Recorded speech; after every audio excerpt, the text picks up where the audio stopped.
Hey everyone, got a massive embedded systems exam coming up? Feeling totally overwhelmed by the sheer number of architectures out there?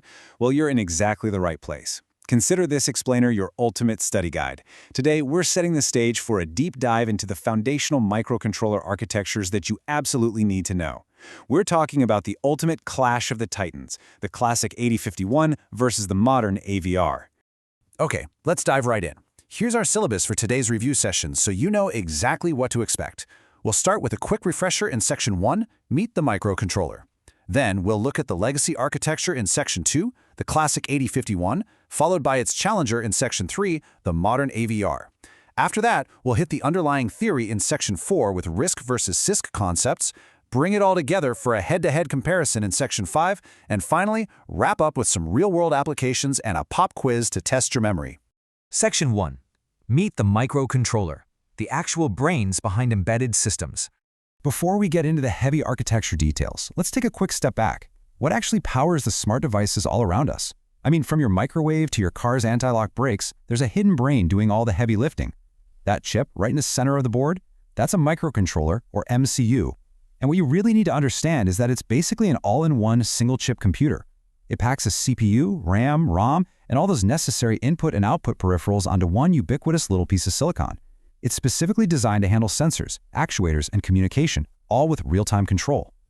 So here's the formal definition you'll definitely want to memorize. A microcontroller is a single-chip computer containing a processor, memory, and I/O peripherals designed to execute dedicated tasks in embedded systems. Now, I want to really emphasize that phrase, dedicated tasks. Unlike the general-purpose computer you're probably using right now, which is built to do a million different things, an MCU is built to do just one embedded, real-time task and to do it perfectly over and over again. Moving on to Section 2, the classic 8051, also known as the academic workhorse. Now that we have our baseline, let's meet our first titan. If you're taking a university lab course on embedded systems, this is the architecture you're almost certainly going to encounter first, the 8051.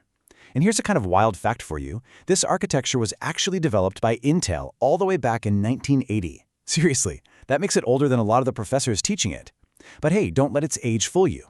It became the most widely taught MCU architecture in the entire world, and modern derivatives of the 8051 are literally still being manufactured today by massive companies like NXP, Philips, and Microchip. Let's take a look under the hood. The key takeaway from its internal architecture is the memory layout. The 8051 uses what's called a Harvard architecture. This simply means it uses separate physical buses for the program memory, so the ROM where your code lives, and the data memory, or the RAM. This separation is actually huge because it allows the CPU to fetch a new instruction and access data at the exact same time. For its era, that was a brilliant efficiency boost. All right, get your flashcards ready because you absolutely need to memorize these core hardware specs for your exams. The standard 8051 features an 8-bit CPU operating at speeds up to 12 MHz. It has a tiny 128 bytes of internal RAM and 4 kilobytes of fixed on-chip ROM. It also gives you 4 I/O ports labeled P0 through P3, 2 timers, and exactly 1 UART for serial communication. Most importantly, though, it's built on a CISC architecture, which we're going to unpack in just a moment. Section 3.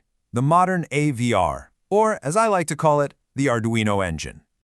Let's transition over to the challenger in our showdown. If the 8051 is the academic standard, our next microcontroller is the modern champion. It's incredibly relevant to hobbyists, prototyping, and really the entire modern maker movement. Say hello to the AVR family. This architecture was developed by Atmel in 1996, and it represented a massive leap forward in performance. If the name AVR sounds familiar, well, that's because this is the exact high-performance engine that powers the wildly popular Arduino platform. You've probably used it in your own projects.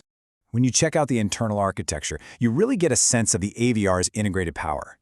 It uses a modified Harvard architecture with a unified address space, but the part you really want to pay attention to is its 32 general-purpose registers. Having 32 of these registers tied directly to the arithmetic logic unit allows for incredibly fast register-to-register operations. It's a real game-changer for speed. Let's highlight the major upgrades here for your notes. The AVR is a RISC core running up to 20 MHz with single-cycle instruction execution, meaning it executes one thing per clock tick, which vastly speeds things up.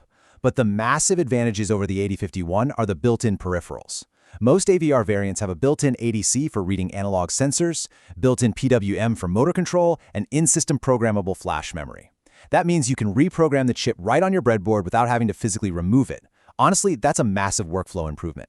Section 4. RISC versus CISC concepts, the underlying philosophy.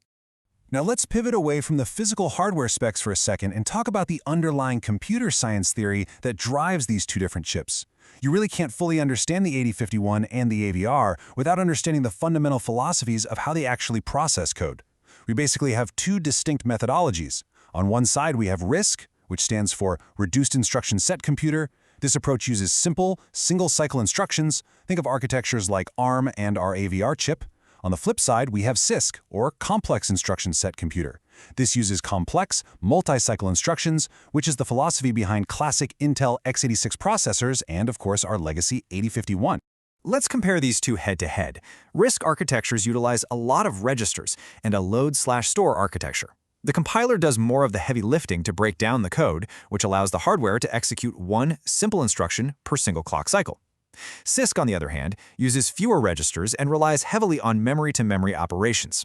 In a CISC setup, one single instruction from your code can actually perform multiple low-level operations. That means it takes multiple clock cycles just to complete that one instruction. Listen, if you take away nothing else from this theory section, write this down. This is the ultimate golden rule of thumb for your test. RISC equals speed plus simplicity. It heavily favors power efficiency. CISC equals compact code plus complex operations. It favors code density, meaning it packs more logic into fewer lines of code. And that was absolutely vital back in 1980 when memory was incredibly expensive. Section 5. The head-to-head comparison. All right, let's bring the theory and the specific hardware together for the ultimate showdown. When we look at how these two stack up, you really notice how the theory dictates the specs. Because the 8051 is CISC, its instruction execution is multi-cycle. But because the AVR is RISC, most of its instructions execute in a single cycle. So the crucial point here is that the AVR's RISC architecture translates directly to faster, highly efficient performance compared to the legacy 8051. And while the 8051 relies on fixed ROM and lacks built-in analog-to-digital converters, the AVR features reprogrammable flash, built-in ADC and PWM, and is supported by massive, modern open-source toolchains. Section 6. Applications and Pop Quiz. Okay, we're in the home stretch. I promise to connect these hardware specs to real-world jobs, and then we're going to test your knowledge to make sure you're totally ready for exam day. When you look at how these chips are used today, it's pretty distinct. Because the AVR has built-in PWM, it's absolutely perfect for robotics, like motor control and processing sensor feedback loops on a rover. On the other hand, despite its age, the 8051 remains deeply entrenched in heavy industry. We're talking legacy programmable logic controllers, motor drives, and process controllers. So both of them definitely still have their place in the industry. All right, time to close your notes. It's pop quiz time. Question 1. Which architecture uses single-cycle execution, RISC or CISC? Think about it for a second. Got it? The answer is RISC. Reduced instruction set means simpler instructions, which allows for that blazing fast single-cycle speed. Moving on to question 2. Name one peripheral present in the AVR family, but missing from the original 1980 8051. Take a quick guess. Okay, if you said the built-in ADC for analog sensors, or the PWM for motor control, or even EEPROM, you are absolutely correct. And our final question, question 3. What memory type allows the AVR to be reprogrammed seamlessly in circuit without having to pull the chip off the board? Lock in your answer. It's flash memory. This is exactly what makes prototyping with platforms like Arduino so incredibly fast and easy. You nailed it. You now have a rock-solid grasp on the 8051 and the AVR.